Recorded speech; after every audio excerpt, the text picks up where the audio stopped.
Ayo berinvestasi akhirat, bangun rumahmu di surganya. Sempurnakanlah ibadah Anda dengan beramal jariah yang pahalanya tidak terputus hingga akhir kiamat.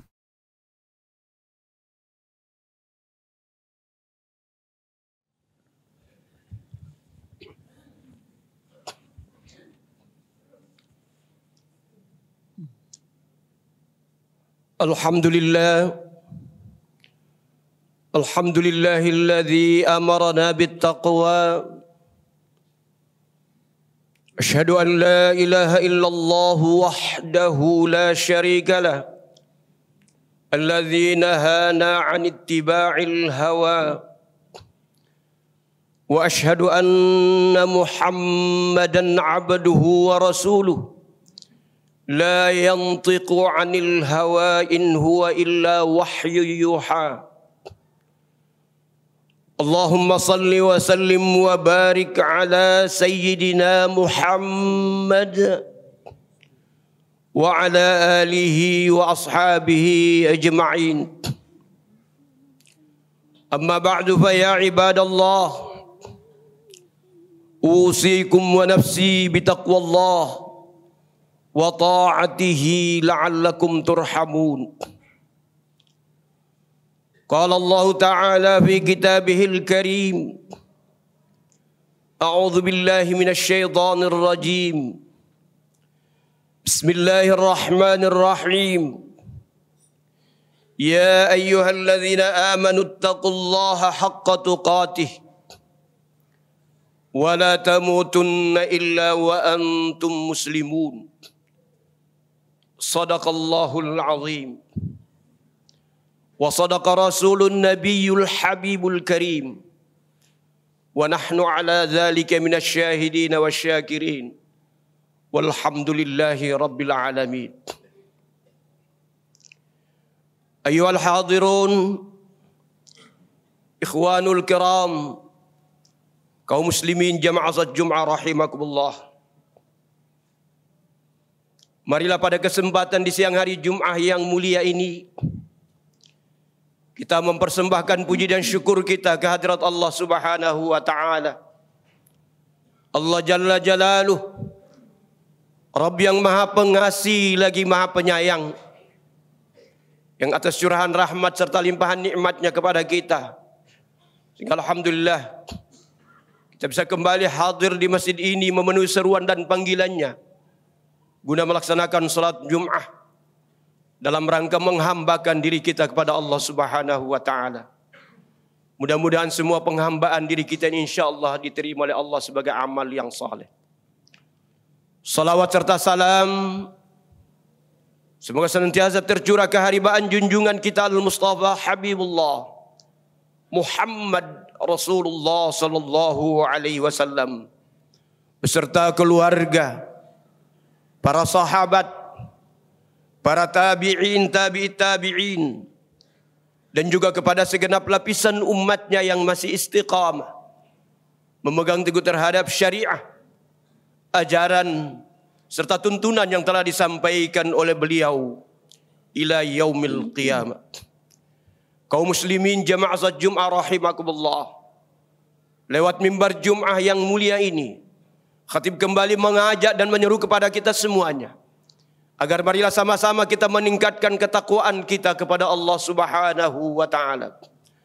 Takwa dalam arti kata yang sesungguhnya, yakni menempatkan diri kita pada posisi yang disukai dan disenangi oleh Allah. Karena hanya dengan takwa inilah setiap insan hamba Allah dapat meraih kemuliaan di sisi Allah Subhanahu wa Ta'ala. Kaum muslimin jamaah salat Jum'ah rahimakumullah, adapun khutbah yang akan khatib sampaikan pada siang hari adalah makna Idul Fitri dan hakikat persaudaraan muslim. Alhamdulillah, kita umat Islam dalam suasana sehat dan bahagia karena sebulan yang lalu kita telah menunaikan ibadah puasa Ramadan, salat tarawih, serta membayar zakat fitrah dan amal saleh yang lainnya. Juga telah mendirikan salat Idul Fitri. Dan pada waktu itulah umat Islam mengumandangkan takbir, membesarkan Allah Rabbul Alamin. Allahu Akbar, Allah Maha Besar, Allah Maha Agung. Segala yang terbentang di jagat raya ini, mulai dari benda-benda yang paling besar seperti langit, bumi, gunung-gunung dan bintang-bintang yang bertaburan di cakrawala, sampai kepada kuman yang sekecil-kecilnya, semuanya lemah dan tiada berarti bila berhadapan dengan kebesaran dan keagungan Allah Rabbul Izzati. Bagi kaum muslimin, hari raya Idul Fitri adalah merupakan Yaumul Fatal wal Izzah, hari kemenangan dan kebahagiaan. Setelah sebulan penuh umat Islam mengendalikan hawa nafsu dengan melakukan berbagai macam amalan wajib dan sunnah, utamanya ibadah puasa dan salat tarawih. Kemenangan itu disambut dengan penuh kebahagiaan, rasa syukur kehadirat Allah sambil mengumandangkan takbir, tahlil dan tahmid. Itulah pujian dan sanjungan yang dikumandangkan oleh segenap umat tauhid, yakni yang meyakini akan kebesaran Allah dan menyadari akan kelemahan serta keterbatasan diri kita sebagai insan ciptaan Allah Subhanahu wa taala. Kaum muslimin jamaah salat Jumat rahimakumullah, suasana Idul Fitri telah benar-benar mencerminkan keharmonisan hubungan antar sesama muslim. Di pagi hari ditunaikan salat Id dan dikumandangkan suara takbir yang benar-benar menampakkan kesatuan bahasa dan cita-cita, kesamaan langkah dan arah. Kesatuan kita antara satu sama lain nampak bagaikan kulit dan daging yang seolah-olah sulit untuk bisa dipisahkan. Umat Islam benar-benar merasa senasib sepenanggungan, seperjuangan. Oleh karena itu pada hari raya itu segenap kaum muslimin dimanapun juga duduk berdampingan dengan penuh mesra, tanpa ada perbedaan antara si kaya dengan golongan tak punya, antara penguasa dan rakyat jelata. Kemanunggalan umat Islam yang demikian rapat dan eratnya itu adalah sebagai manifestasi dari apa yang pernah dilukiskan oleh baginda Rasulullah Muhammad SAW dalam sebuah hadisnya. Mathalul mu'minina fi tawaddihim wa tarahumihim wa ta'atufihim kamathalil jasadi idza ishtaka minhu 'udwan tada'a lahu sa'iral jasadi bisahri wal humma. Perumpamaan orang-orang mukmin dalam kasih mengasihi, sayang menyayangi antara satu sama lainnya, bagaikan sekujur tubuh yang apabila salah satu bagian terasa sakit, maka yang lain ikut merasakan sakit dan tidak bisa tidur dan panas menggigil. Alangkah kukuh dan ampuhnya kubu pertahanan umat Islam. Betapa rapatnya barisan kaum muslimin. Alangkah indah dan damainya dunia ini bila seandainya suasana semacam ini dapat diwarnai praktika hidup kita sehari-hari. Suasana silaturahim pada saat-saat hari raya Idul Fitri hendaklah dipertahankan agar jangan hanya bersifat temporer dan musiman.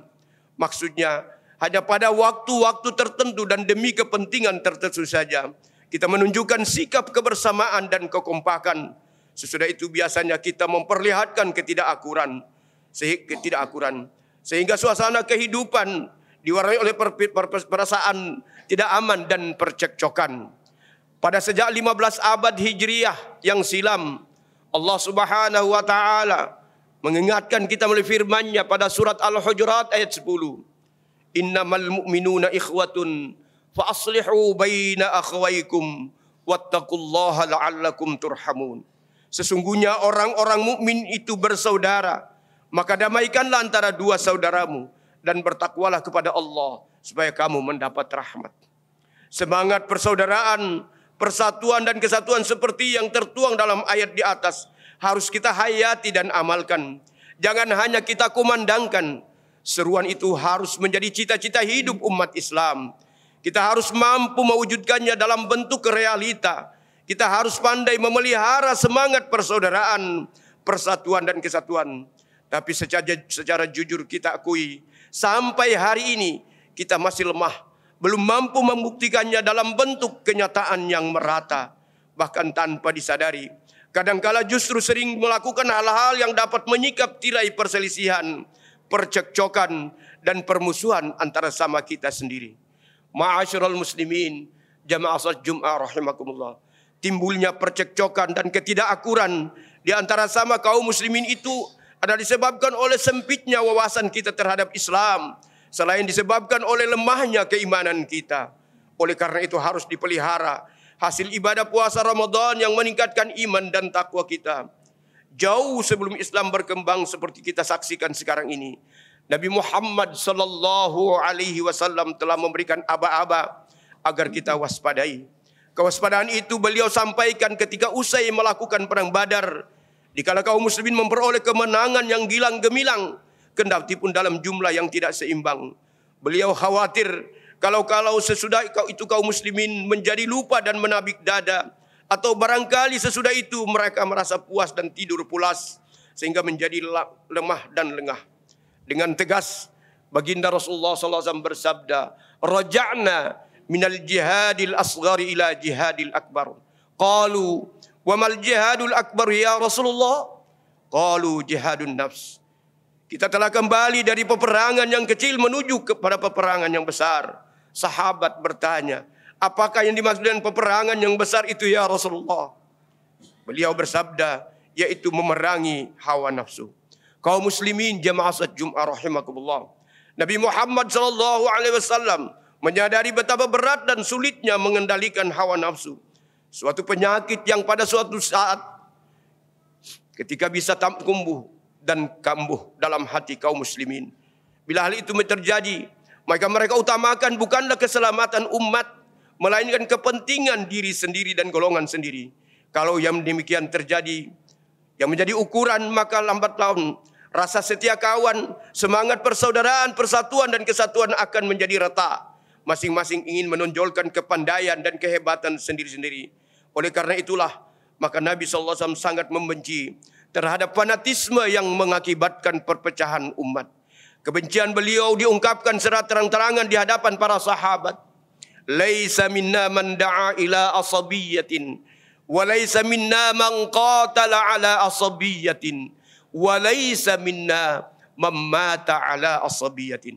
Bukanlah termasuk golonganku orang yang mengajak kepada fanatisme golongan. Bukanlah termasuk golonganku orang yang bermusuhan karena fanatisme golongan. Dan bukan pula termasuk golonganku orang yang mati karena fanatisme golongan. Ma'asyiral muslimin, jamaah salat Jumat rahimakumullah.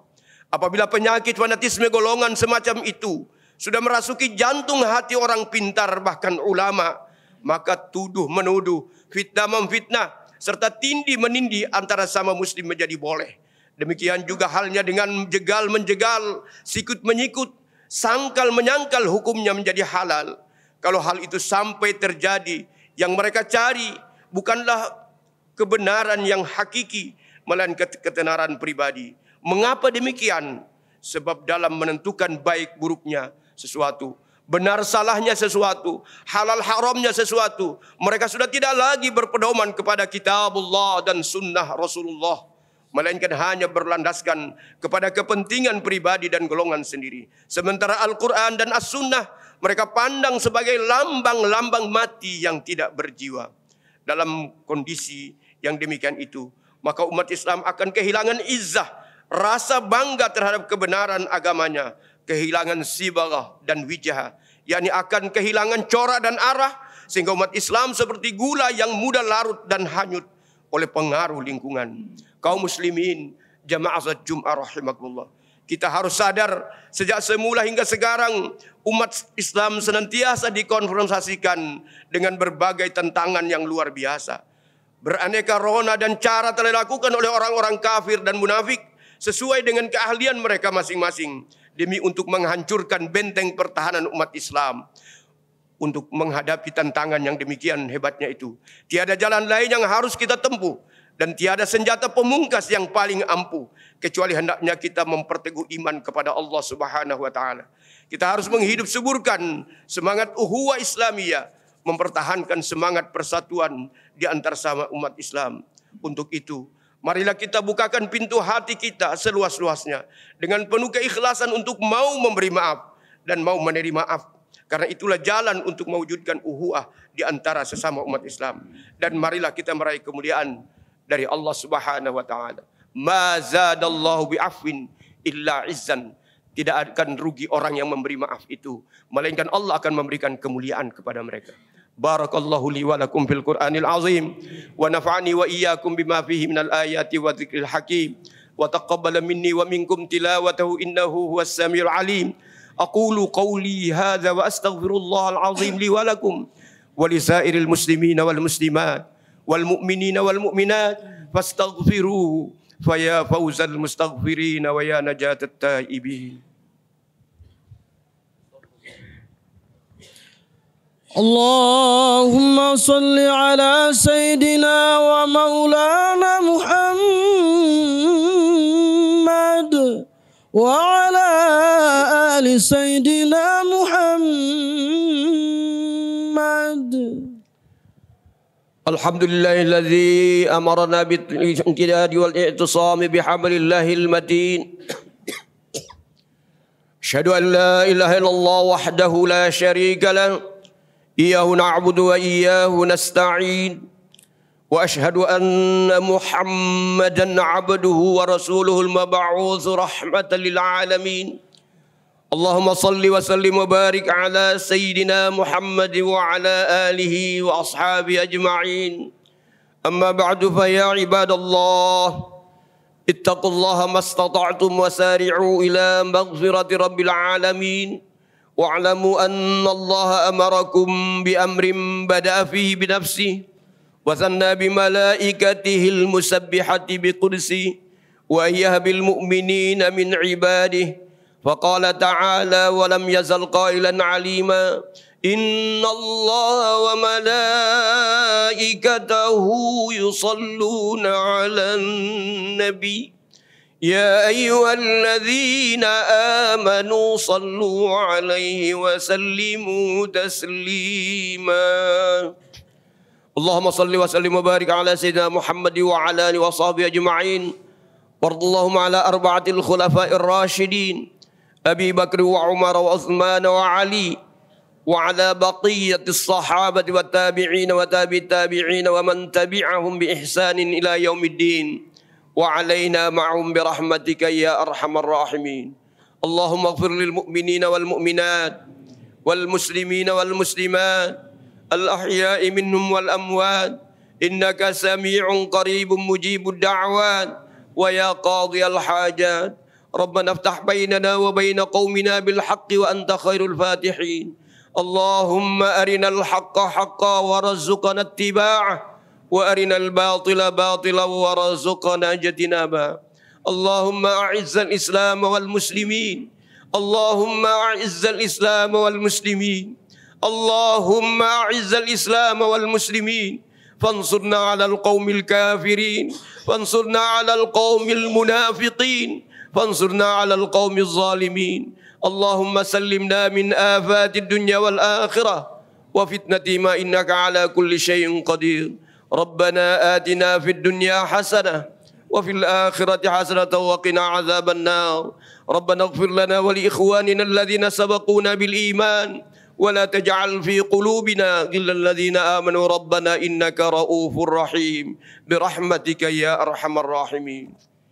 عباد الله إن الله يأمر بالعدل والإحسان وإيتاء ذي القربى وينهى عن الفحشاء والمنكر والبغي يعظكم لعلكم تذكرون. فاذكروا الله العظيم يذكركم واشكروه على نعمه يزدكم واسألوه من فضله يؤتكم ولذكر الله أكبر wallahu ya'lamu ma tasna'un. Ayo dukung media dakwah Masjid Agung Al-Akbar dengan ikut berdonasi pengadaan alat multimedia dan operasional dakwah. Usia boleh terputus, pahala jariah mengalir terus.